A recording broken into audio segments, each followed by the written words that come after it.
Kagulat World, hindi pa tapos ang kwento, lalo pa itong umiinit.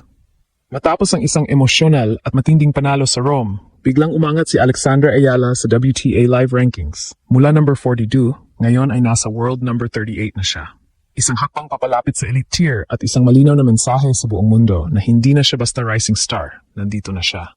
Pero mas lalong nagiging explosive ang sitwasyon dahil sa susunod niyang haharapin. Rematch. At hindi basta rematch, ito ay laban-laban kay Wang Xinyu, isang seeded player, isang kilalang power hitter, at isang kalaban na minsan ang pumigil sa kanyang pag-angat. Noong Auckland, dikitan ang laban.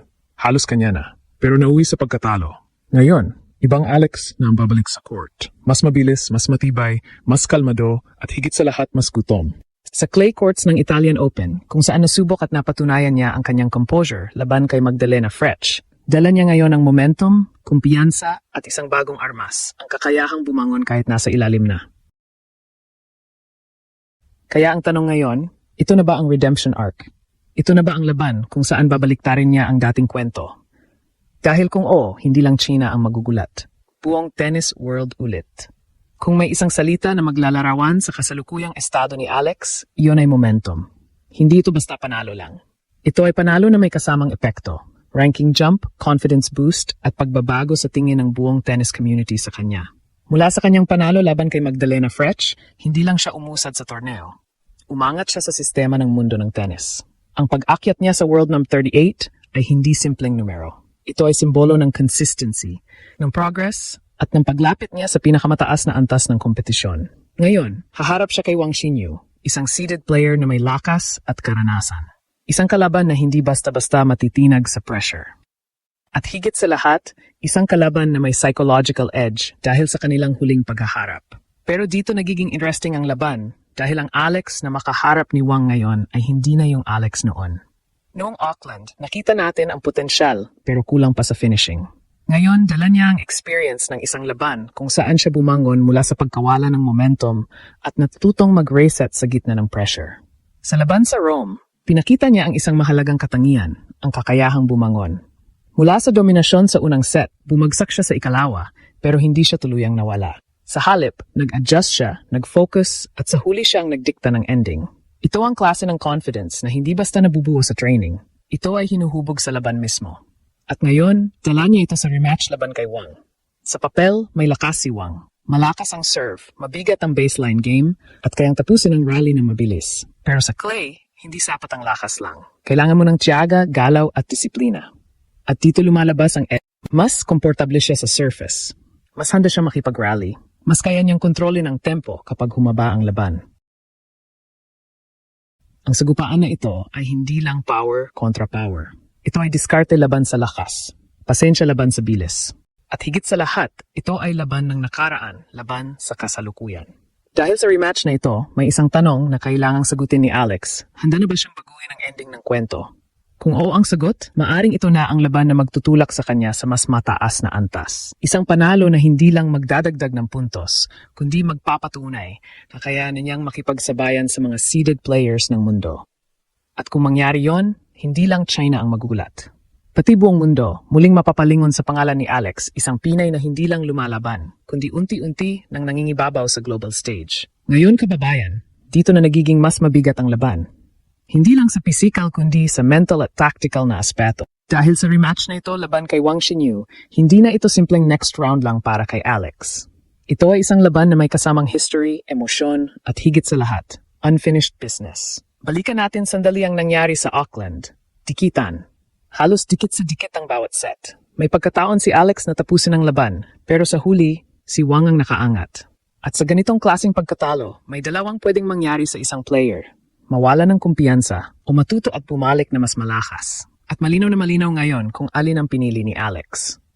Sa Italian Open, ibang klaseng composure ang ipinakita niya.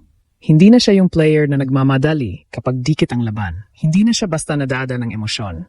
Sa halip, mas naging sistematiko siya. Mas naging maingat sa pagpili ng tira, mas naging disiplinado sa rallies. At ito ang magiging susi laban kay Wang. Dahil si Wang ay isang power player. Kapag nabigyan mo siya ng pagkakataon na magdikta ng bilis ng laro, delikado ka.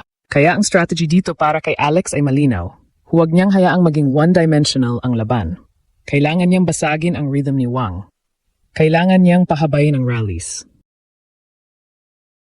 Kailangan niyang ilagay ang kalaban sa sitwasyon na hindi komportable. At dito papasok ang clay advantage.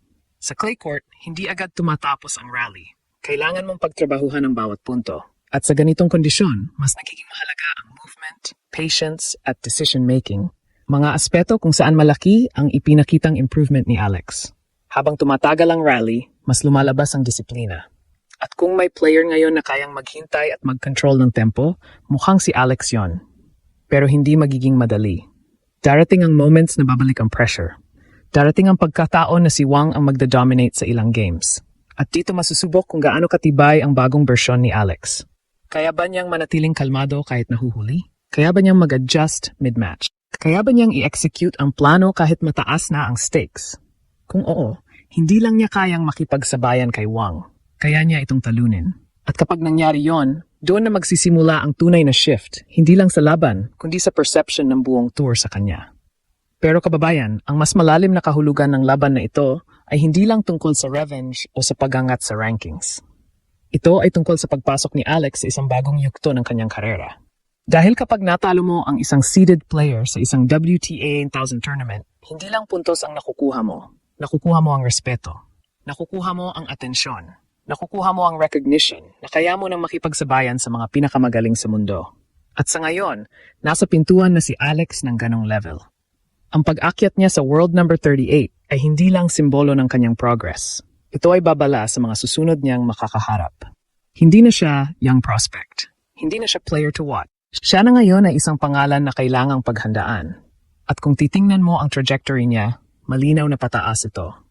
Mas nagiging consistent ang kanyang laro. Mas nagiging stable ang kanyang mindset. Mas nagiging kumpleto ang kanyang overall game. At ito ang eksaktong kombinasyon na kailangan para maging long-term contender. Sa laban-laban kay Wang, hindi lang niya sinusubukang manalo. Sinusubukan niyang patunayan na ang kanyang panalo laban kay Fretch ay hindi aksidente, na ang kanyang ranking jump ay hindi tsamba, na ang kanyang pagangat ay totoo. At kung magtatagumpay siya dito, magiging malinaw na ang direksyon. Top 30? Posible. Deep runs sa big tournaments, papalapit. French Open momentum, nagsisimula na. Pero higit sa lahat, ang pinakamahalagang makukuha niya ay panibagong kumpiyansa. Yung kumpiyansang hindi na basta mawawala kahit sinong kalaban pa ang kaharapin niya. At sa puntong iyon, hindi na siya ang hahabol sa spotlight. Siya na ang lalapitan nito. Kaya habang papalapit ang rematch na ito, isang bagay ang dapat tandaan ng buong mundo. Hindi na ito yung dating Alex. Ito na ang bersyon na handang baguhin ang kanyang kwento. At kung magtutuloy-tuloy ito, hindi lang China ang magugulat. Buong mundo na naman ang mapapahinto at mapapatingin sa isang pangalan, Alexandra Ayala.